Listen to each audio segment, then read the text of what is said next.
Hace 26 años, casi, que vinimos a Atenas a pastorear. Eso fue el 5 de julio de 1999. Por esta iglesia han pasado muchas personas. Algunos han ido a otras iglesias.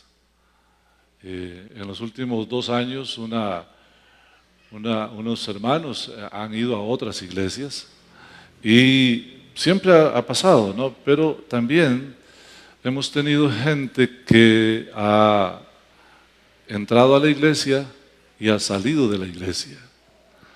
Con Hernán gozábamos un día porque dice que él iba por la calle y él a todo mundo le dice varón o Galileo, ¿verdad?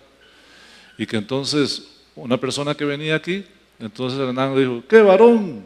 Y dice, no, yo ya no soy varón. y es triste, pero piense usted, yo estaba recordando esta semana, si todos los que han estado aquí sentados estuvieran aquí en un solo culto, no cabríamos, pero no cabríamos 4 veces. O sea, si la iglesia tuviera todas las personas que durante 26 años han venido a esta iglesia, tendríamos que hacer 4 cultos. Es un tema que se trata en las reuniones de pastores, hay conferencias sobre esto, incluso hay libros sobre esto, y a mí me llama mucho la atención que la respuesta es muy sencilla. No veo yo por qué habríamos de tener tanto material escrito y tantas cosas, porque la respuesta es muy sencilla. La Biblia dice que no es de todos la fe. Es una verdad que tenemos que aceptar, que no todas las personas que se acercan a Dios permanecen, y a veces ingenuamente decimos, es culpa del pastor que no los visita, o no los sostiene, o no los anima, o no los chinea, o les dijo algo, o tal vez decimos alguna otra cosa, la iglesia no está haciendo esto o haciendo aquello, y le ponemos la culpa a alguien, cuando en realidad la verdad es otra. Y hoy vamos a examinar esa verdad, porque a mí me gustaría que usted permanezca en la iglesia, en el cuerpo de Cristo. No me molesta si usted, por ejemplo, dice, pastor, vea, es que ya no me gusta la iglesia y me voy a ir a otra iglesia que tiene algo que a mí me gusta, ¿no? Por ejemplo, en Atenas hay varios estilos de iglesia, ¿no? Hay iglesias más bulliciosas que nosotros, más dinámicas, tal vez con más eventos, de todo, ¿cierto? Y nosotros somos de un corte bibliocéntrico, nos gusta estudiar la Biblia y nos amamos fraternalmente, como usted puede ver, y somos algo más quietos, ¿verdad? Esto, hermanos, si usted va a otra iglesia, no nos molesta, siempre y cuando usted va a otra iglesia. Pero hay mucha gente que en lugar de ir a otra iglesia, se va a su casa o se va al mundo. Y eso es lo triste. Ahora, ¿de quién es la culpa? ¿De quién es la culpa? Hoy cuando terminemos el estudio bíblico, usted sabrá de quién es la culpa. Aunque yo me imagino que, como usted me conoce bien, casi que ya se sospecha de quién es la culpa. Estamos llegando al final del capítulo 2 del Evangelio según San Juan. Así de que por favor abra su Biblia ahí en San Juan capítulo 2, verso 23. Dice la palabra del Señor: estando en Jerusalén, en la fiesta de la Pascua, muchos creyeron en su nombre, en el nombre de Jesús. viendo las señales que hacía. Repasemos un poquito qué era esta fiesta. Esta fiesta era la celebración de la liberación que hizo el Señor del pueblo de Israel cuando estuvo en Egipto, y que el día 14 del primer mes había que hacer una ceremonia de comer hierbas amargas y un becerro que tenía que ser puro, de un año, sin defecto, y que la familia lo comiera, y que también la sangre la pusiera en los dinteles de la puerta para que el ángel de la muerte pasara y no matara al primogénito de esa casa, y los que no tenían esa sangre, su primogénito murió. Desde el faraón hasta el más sencillo de sus siervos. Pero en el pueblo de Dios no pasó absolutamente nada. Cada año los israelitas, los judíos, celebran la Pascua. Y lo que están celebrando es justamente esto, hasta el día de hoy, queridos hermanos. Lo que para nosotros es Jueves Santo, es el día, me parece que es Jueves Santo, el día que se hace esta ceremonia. Bueno, estaban en Jerusalén. Jesús había ido a celebrar la Pascua. Habían multitudes. Es posible que hubiesen ahí más de 100,000 personas en Jerusalén en ese momento. Después de eso, otra característica que estamos presentes en este momento es que todas las autoridades de Israel, todas, sin faltar alguna, estaban representadas ahí. Fariseos, saduceos, los demás, y también los revolucionarios. Se dice que ahí estaban, por ejemplo, los celotes, ¿verdad? Y algunos otros estaban ahí, todos estaban ahí. Ahora, vea usted lo importante, estamos en el principio del ministerio de Jesús, siguiendo el orden del Evangelio según San Juan. Aquí voy a hacer un paréntesis para decir que algunos piensan que el Evangelio según San Juan no está necesariamente en orden cronológico. Yo pienso que sí estamos en orden cronológico. Entonces, estamos al principio del ministerio de Jesús, y algunos ubican otra zafarranchos de estos, cuando Jesús purificó el templo, al final de su ministerio. Es poco probable, porque la tercera Pascua que Jesús vivió en Jerusalén en su ministerio fue cuando Él murió. Entonces es muy poco probable. En este caso, Jesús se manifestó al pueblo judío de dos maneras. Una es cuando purificó el templo. Eso en sí mismo era una señal. Él purificó el templo. El templo se había convertido en un centro de negocios donde la religión era el principal negocio. Como les dije el domingo pasado, no tiene nada que ver con que una hermana le vende abón a otra. No, eso no tiene nada que ver. No estamos hablando de que la iglesia haga una venta de almuerzos para recoger fondos. Por cierto, ahora que lo menciono, va a haber una feria y usted ya puede empezar a traer chunches de su casa para acá. Allá atrás hay unos chunches que ya trajo Tita, que fue la primera ferióloga. Todos pueden traigan para que hagamos esa feria. Para ayudarle a la iglesia necesitamos recoger 2 millones de colones para estar preparados, porque en algún momento habrá que cambiar la máquina de sonido. Cierro el paréntesis, se acabó el comercial. No estamos hablando de eso, estamos hablando de cuando los que están a cargo de la iglesia se vuelven comerciantes de la iglesia y te ofrecen que des plata por pactos, ¿no? Venga, pacte para que Dios le dé una casa, para que Dios le dé un carro, para que Dios le dé un trabajo. Aquí nosotros recogemos diezmos y ofrendas porque es la forma que Dios nos dejó para que la iglesia tenga recursos. Pero también cuando no hay, Dios provee de otros lados. Nunca le prometemos a usted el oro y el moro, porque lo que ellos ofrecen con pactos, usted lo puede obtener sin plata, con oración y con fe. ¿Vio? Otra vez, lo que ellos le ofrecen a usted con pactos, pacte por su casa, usted lo puede obtener con oración y con fe. Cuando la gente empieza a negociar de esa manera, están convirtiendo la casa de Dios en cueva de ladrones.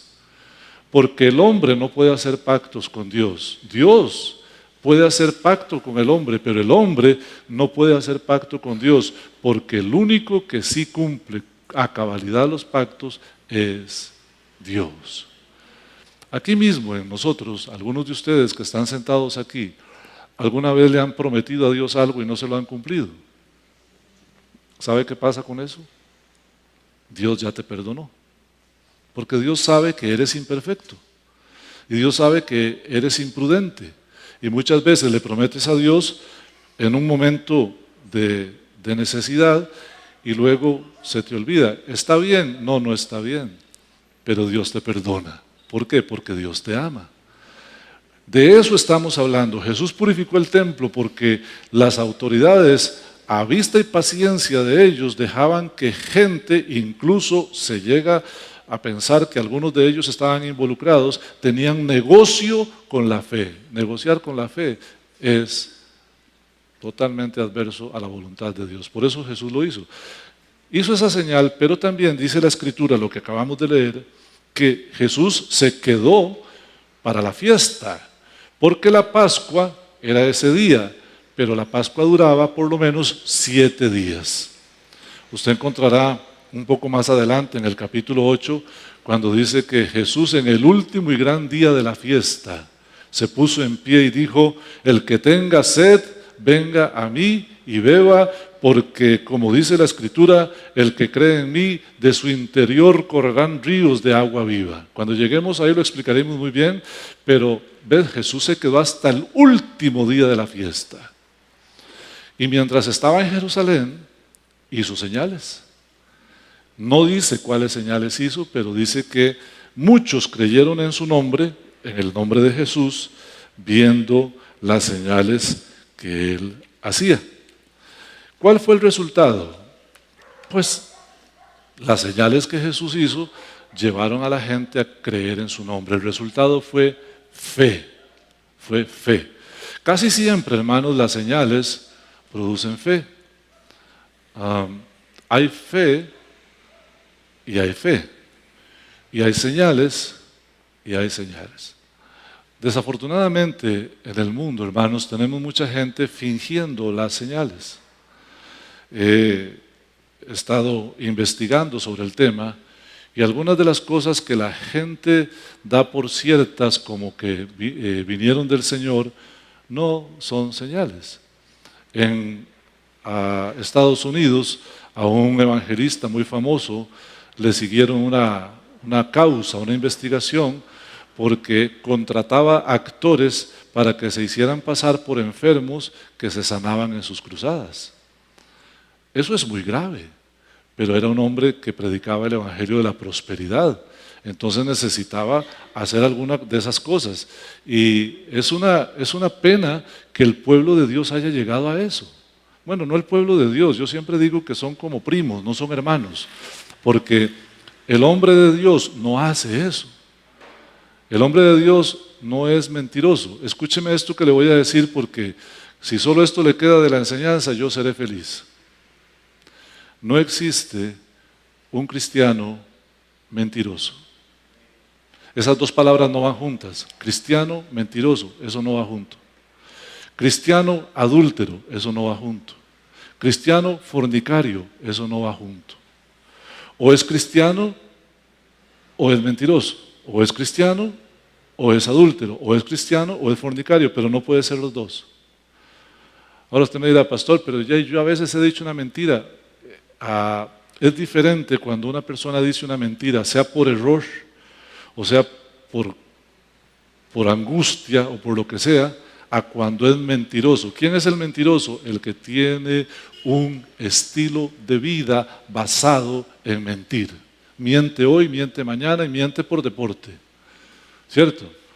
Bueno, de todas formas, esta gente que engaña para hacer creer que es el gran poder de Dios, están como Simón, el mago del cual habla el libro de los Hechos, que Pedro le dijo, veo que en gran amargura y en gran oscuridad estás. Creen que son hijos de Dios, pero no lo son. Entonces, la gente cree en las señales. Alguien dice, por ahí vi en una galleta el rostro de no sé alguien, ¿cierto? Y entonces la gente ya empieza a ir a ver si es cierto y no solamente puede que hasta alguien haga un culto y adore a la imagen que apareció ahí. O pueden decir, tal pastor hace tales señales y la gente va detrás de él. Porque el ser humano necesita creer. Ahora, queridos hermanos, escuche lo que dice el texto en el verso 24. Aunque muchos creyeron en él, Jesús no se fiaba de ellos porque los conocía a todos. ¿Cuál es la primera palabra del verso 24? Eso lo cambia todo. Yo, por ejemplo, empiezo a hablar con usted y decirle, hermano, qué bien me cae usted. Usted es una persona tan especial, pero todo cambió. Ya usted no es especial. Porque en el momento que yo digo un pero, estoy cambiando todo. Vea, aquí Jesús está teniendo un éxito maravilloso como evangelista. A cualquiera de nosotros los pastores nos gustaría tener ese éxito. Jesús llegó y en menos de 7 días un montón de gente creyó en él. Tremendo. Él estuvo ahí, hizo señales y la gente creyó en él, entonces él estaba teniendo éxito. Cualquiera de nosotros diría, bien, juntémonos todos, hagamos un templo y vamos a seguir reuniéndonos porque esta es una tremenda iglesia. Jesús no hizo eso, Jesús más bien no confiaba en ellos. No confiaba, en los que creían en su nombre no confiaba en ellos y tenía razón. Muchos de estos fueron de los que estaban gritando crucifícale. Muchos de estos se apartaron de la fe. Ahora, ¿por qué razón Jesús no creía en ellos? Porque él sabía lo que había en ellos, los conocía a todos. Aquí vamos a hablar un poquito sobre los tipos de fe que hay. Hay varios tipos de fe. Quizá la más grave de todas. Hay dos que para mí son terribles, pero esta es la fe intelectual. Hay una fe que es intelectual. Es cuando usted escucha y se convence aquí, pero no se convence aquí. Y usted me dirá, ¿cómo puede ser? ¿Cómo puede ser que yo me convenza aquí, pero no me convenzo aquí? Sí. En el mundo hay mucha gente que no tiene temor de Dios, pero que si usted le pregunta que si creen en Dios, te dicen que sí. Te dicen que sí. Hay un muchacho que es un alcohólico y cada vez que me encuentra, él me habla de Dios y me dice que él cree en Dios, pero no ha pasado de una fe intelectual. ¿Por qué? Porque cuando Felipe encuentra al etíope en el desierto y conversa con él, Felipe le pregunta al etíope, cuando le hace la sugerencia de que lo bautice, ¿crees? Si crees de todo corazón, yo te puedo bautizar. Y aquí está el detalle, hermano. Quiero que subraye en su mente ahí la palabra corazón. Corazón no es igual a intelecto. El intelecto cuestiona, el corazón cree. Y el intelecto argumenta, el corazón actúa, solo en fe. Si Dios te dice, párate de cabeza, el intelectual dice, pero ¿qué objetivo tiene que yo me pare de cabeza?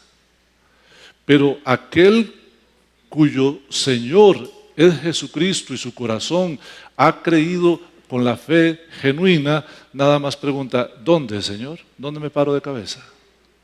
¿Ves la diferencia? El intelecto argumenta, la fe actúa. Es aquel que lee su Biblia y la pone en práctica porque no necesita más que la palabra de Dios para enderezar su camino.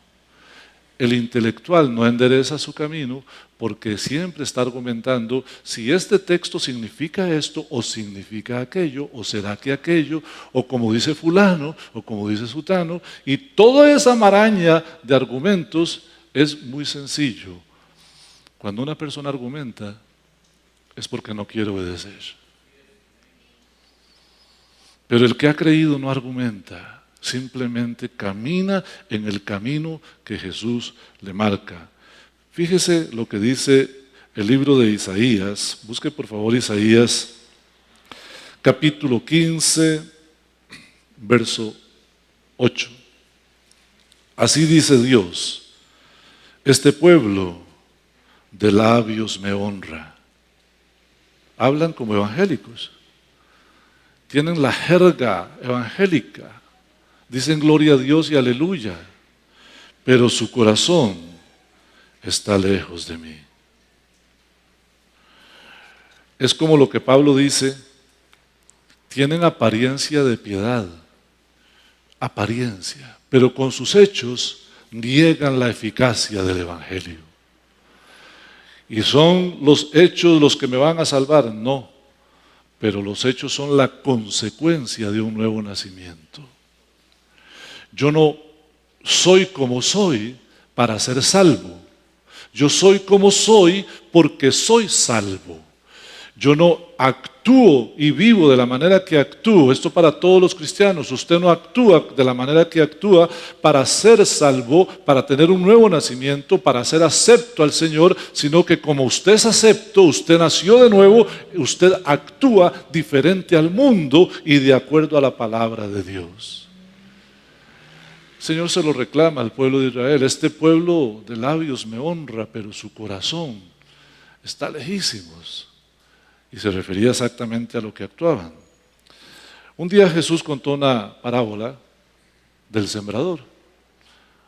Y esa parábola los discípulos le pidieron: Jesús, haga el favor, explíquenos porque no estamos en nada. Y Jesús, muy amable, les dijo: ok, voy a explicarles. Y en esa parábola podemos ver por lo menos 3 tipos de fe. La primera que yo encontré se llama fe superficial, que es la fe que apenas alcanza, superficial así. Yo siempre he tenido en cuenta, cuando pienso en esta fe superficial, que hay gente que le gusta el Evangelio, son simpatizantes, pero no les alcanza para ser creyentes. Y es curioso porque usted me dirá, pero tuvieron fe en Jesucristo. Un día hice un devocional, escribí un devocional. Por cierto, si usted quiere que le lleguen mis devocionales, mándeme un mensaje, 8727-5050. Mándeme un mensaje y yo lo agrego a la lista y le mando el devocional. Y yo hice el devocional hablando sobre el nuevo nacimiento, y la hermana Rocío me hizo notar, con justa razón, que sin arrepentimiento no hay nuevo nacimiento. Y que mucha gente hace la oración de fe, pero de los labios para afuera. Jesús dice que el sembrador salió a sembrar y que tiró las semillas, y una cayó en buena tierra, otra junto al camino, otra en la roca, otra en los espinos. Jesús dijo esto. Y luego dijo, la semilla es la palabra de Dios. Ahora mire la fe superficial. Abra su Biblia en Lucas capítulo 8, verso 12.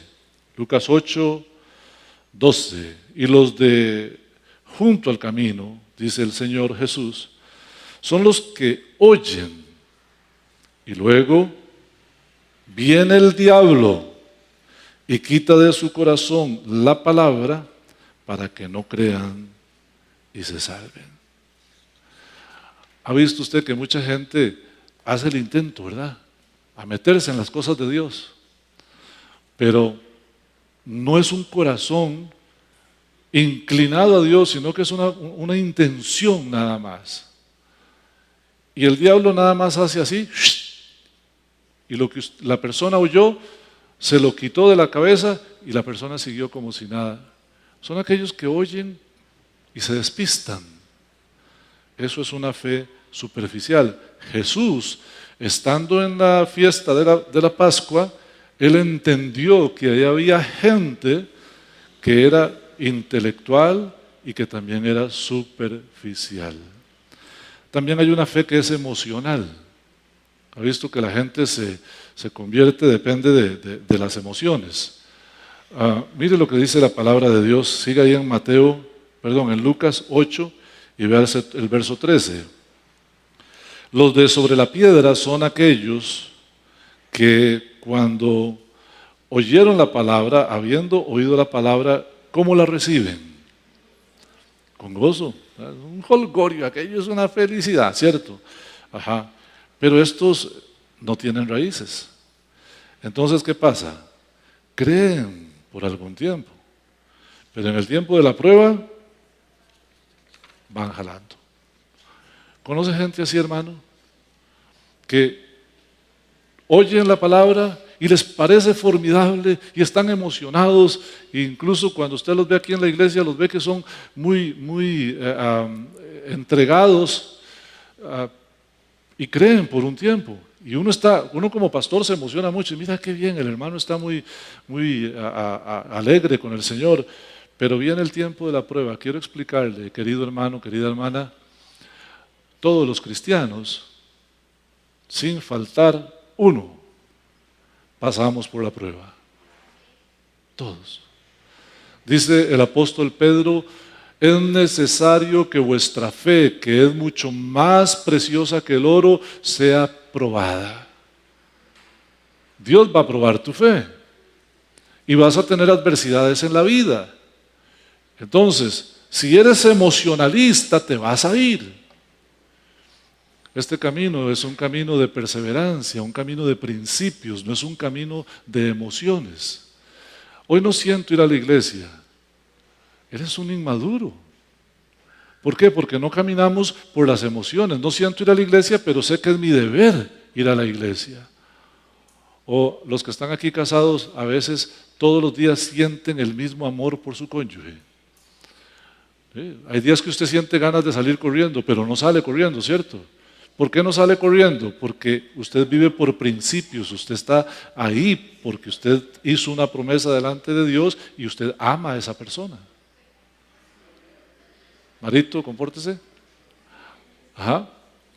Vivimos por principios. Una persona madura vive por principios. Una persona inmadura vive por emociones. Es que ya no siento amor. Es que ya no me siento cómodo. Es que ya no me siento feliz. Es que en la iglesia no siento nada. Este no es un lugar para sentir, es un lugar para adorar. Si usted viene y la música no le llena, y usted vino para que la música le llene, usted no está en nada. Si la música no es lo que a usted le gusta, doble sus rodillas, pegue su frente al piso y adore a Dios de su propia manera, de su propio corazón. Y olvídese del resto. Si uno vive por emociones, cuando viene la prueba, no soporta.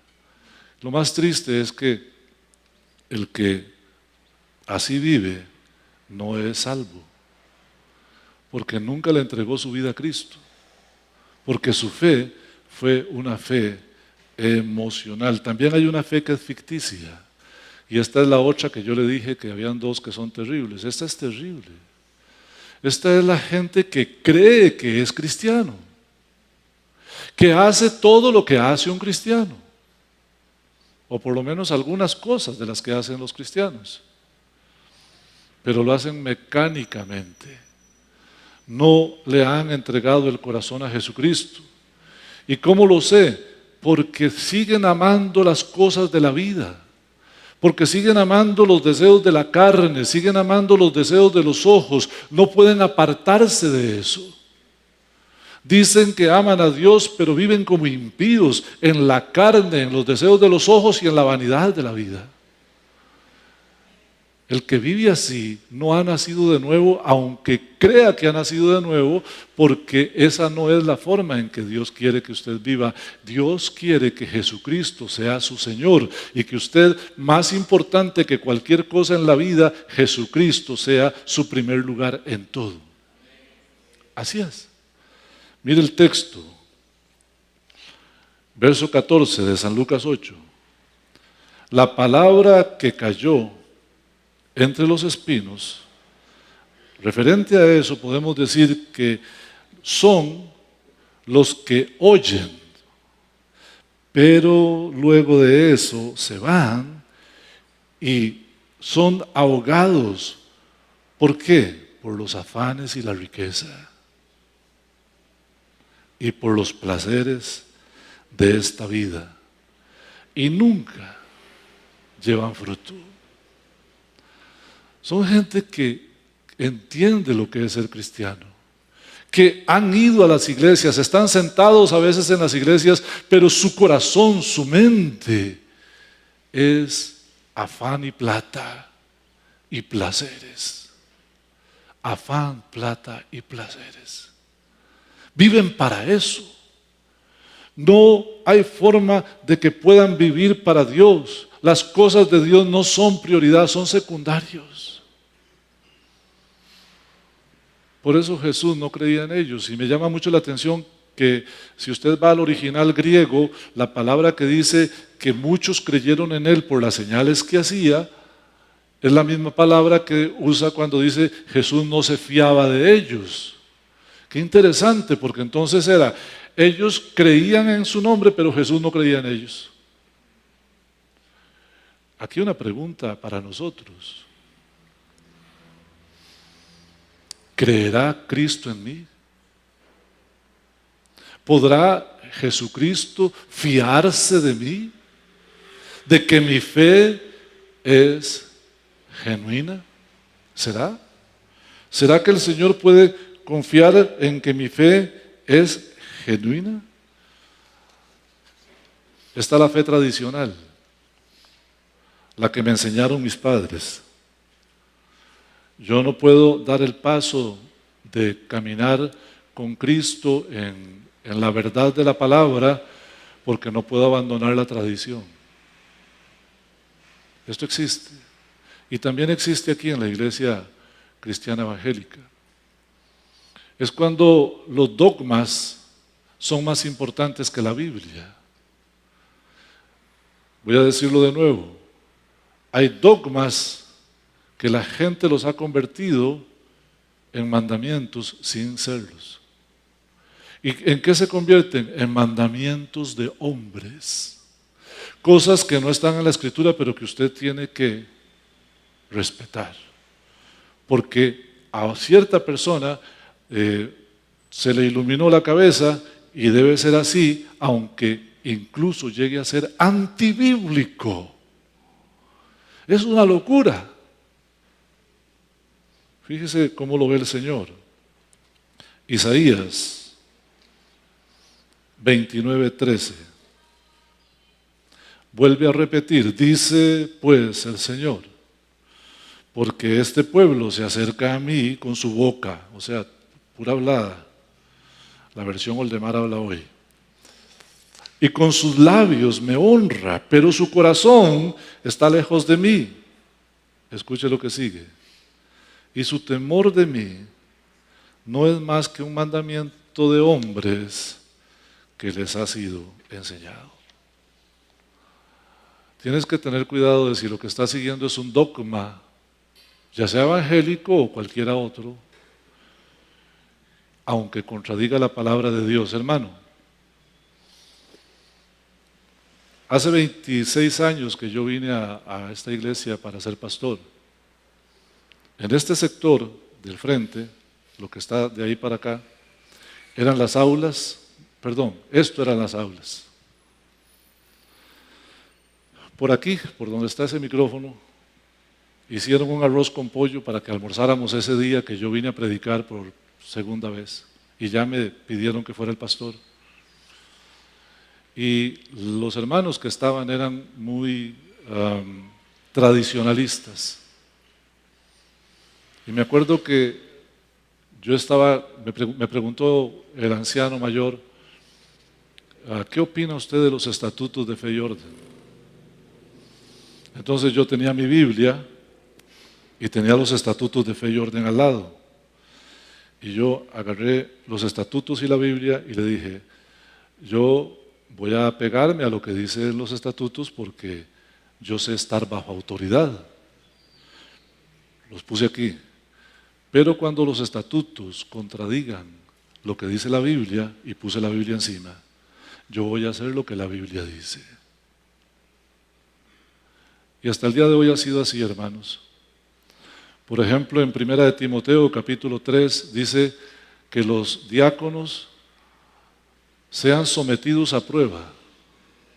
Y si ejercen bien, entonces puedan, si son irreprensibles, pueden ejercer. Aquí no, aquí se hacía una asamblea y se nombraban los diáconos, pero normalmente eran los hermanos más populares. Y a veces a la asamblea venía gente que tenía un año de no venir a la iglesia y quedaban nombrados de diáconos y de ancianos.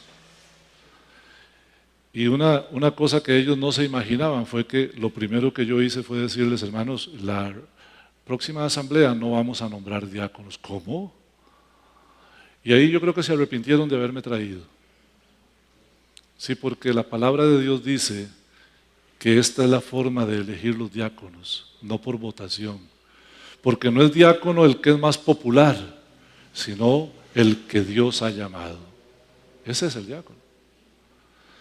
Queridos hermanos, hay dogmas que se convierten en mandamientos y la gente los enseña y son a veces antibíblicos. Esa fe a Cristo no le sirve. A Cristo le sirve aquel que lee la palabra y la guarda. Ese es el que le sirve.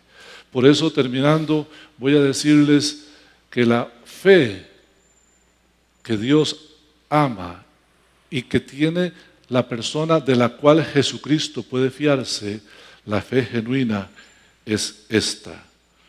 Lucas capítulo 8 y terminamos en el verso 15. Esta sección la terminamos en el verso 15. Mas la que cayó en buena tierra, estos son los hermanos y hermanitas que con corazón bueno y recto retienen la palabra oída y dan fruto ¿cómo?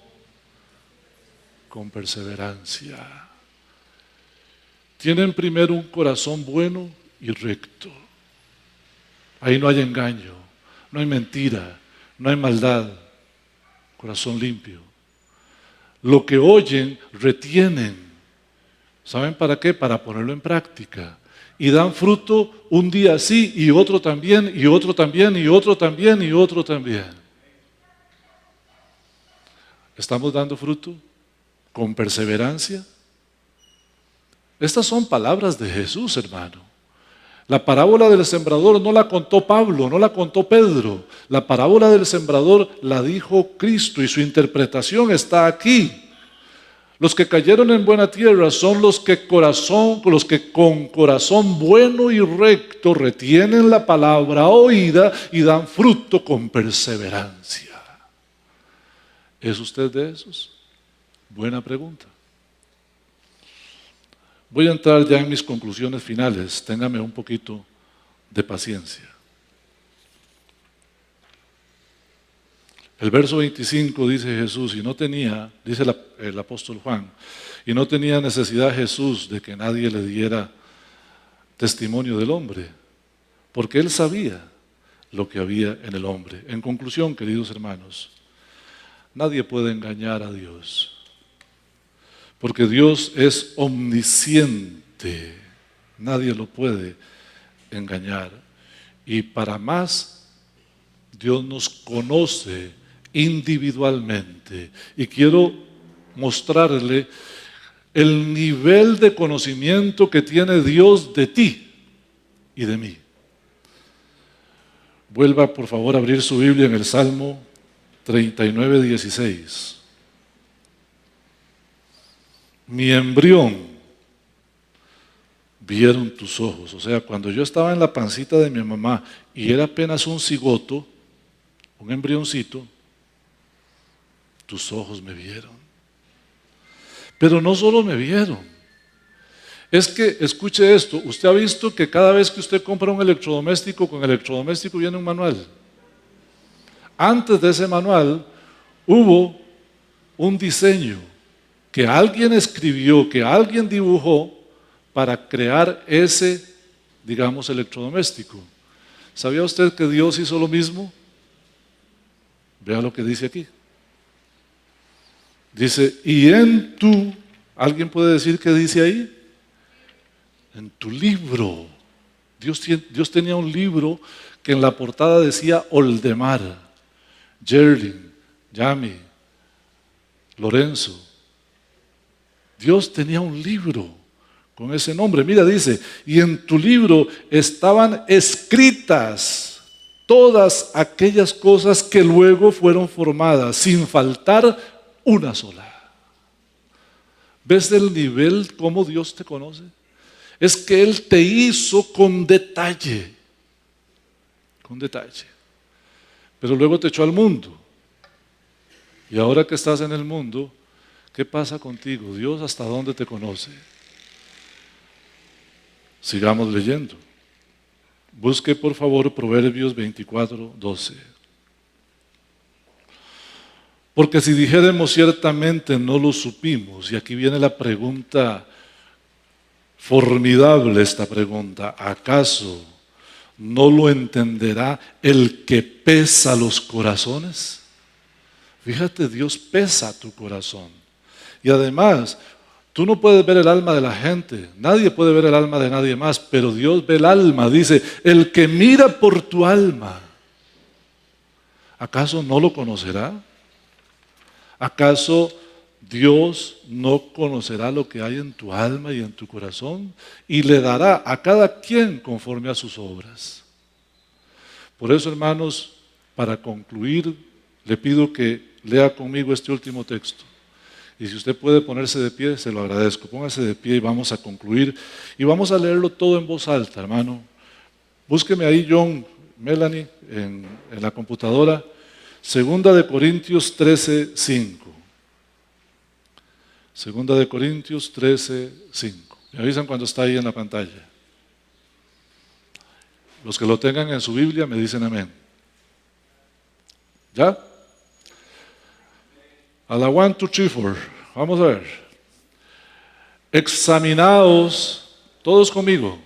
Examinaos a vosotros mismos, si estáis en la fe. Probaos vosotros mismos, o no os conocéis a vosotros mismos, que escrito está en nosotros, que Jesucristo está en nosotros.